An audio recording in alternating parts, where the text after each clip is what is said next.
नमस्कार प्रिय विद्यार्थियों, हमने पिछली क्लास में उर्मिला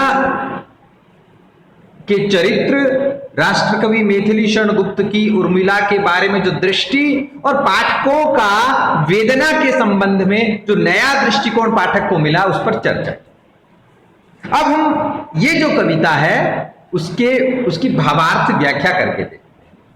इससे हमें जो उर्मिला का जो चरित्र है, जो प्रसंग है, और अधिक सरल रूप में और अधिक गूढ़ रूप में, दोनों रूपों में हमारे अंतर में बसेगा।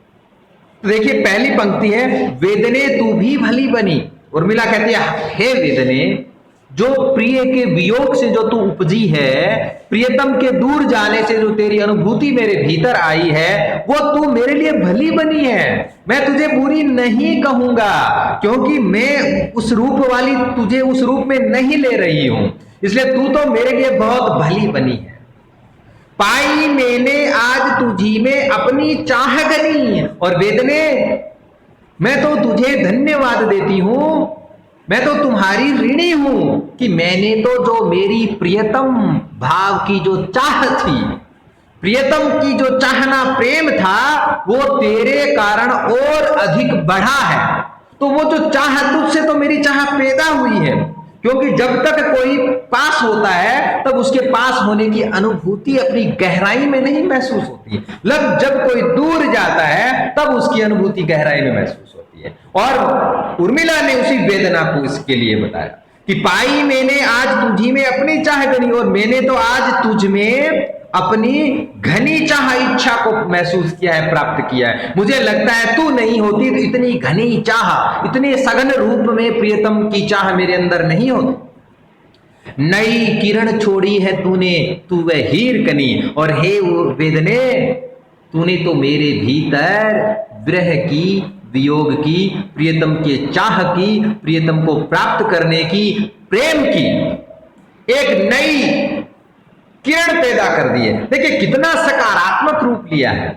यहां कहीं अंधेरा, तम, कालीमा कहीं नहीं आया, कहीं रोना धोना कहीं नहीं आया। एक नई किरण, तूने मेरे भीतर चाह की, प्रेम की, प्रियतम को पाने की, हमारी जो प्रेम भाव है उसकी नया रूप तूने पैदा कर दिया है। इसलिए तुम तो नई किरण हो, तू वह हीर कनी, तू तो एक तरह से उस हीरे की चमक, हीरे की किरण के समान हो, जो एकदम खरा, एकदम विशुद्ध और सीधा जो अपना प्रभाव छोड़ता है।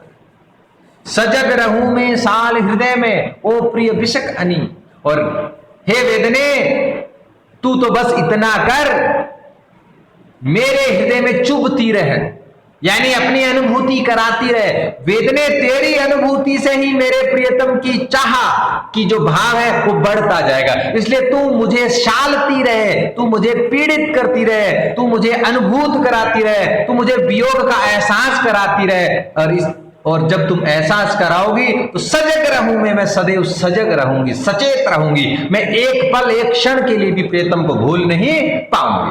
ओ प्रिय विशक अनी, और तुम तो, हे ओ प्रिय विशक अनी, तुम तो इतनी एकदम विष की, वो विष का बाण बन जाओ। यानी ऐसा है जो सदैव प्रियतम का अनुभूति करवाए, जो प्रियतम की याद दिलाए। तुम तो एक तरह से है तो पीड़ादायी, लेकिन तेरी पीड़ा भी मुझे सजग करती है, सचेत करती है, इसलिए तू मेरे हृदय में शालती रहे। ओ प्रिय विशक अनी, विष मतलब विष की, अनी मतलब एक तरह से नौक है उस प्रसंग में। ओ प्रिय विशक अनी, ठंडी होगी देह न मेरी, रही द्रगम्बु सनी, और सुन, तुम्हारी सालने से, तुम्हारी अनुभूति से, प्रियतम की स्मृति से, और तुम जितनी तीव्र होगी उतनी मेरी देह की, वियोग की जो ताप है मेरी देह में बढ़ता जाएगा। इसलिए मेरी शरीर, मेरी चेतना कभी ठंडी नहीं होगी।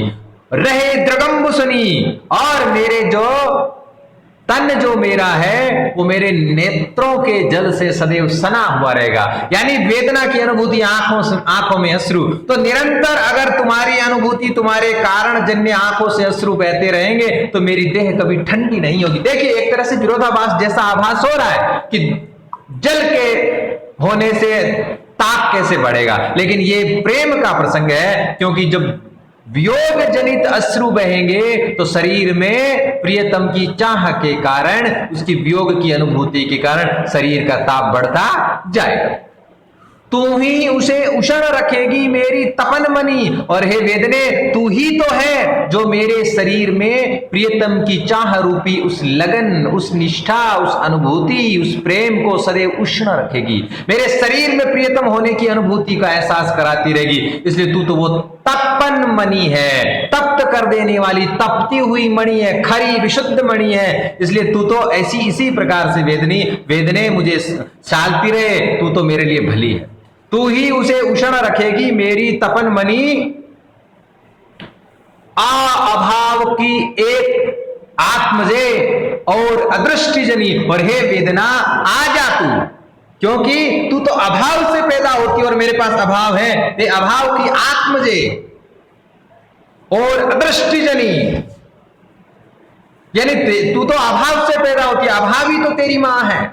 जहां अभाव होगा वहां वेदना तू आएगी, और अदृष्टि जनी, जहां कहीं दृष्टि दिखाई नहीं पड़ेगा, जो कोई दूर होगा तभी तो तुम वहां से पैदा होगी।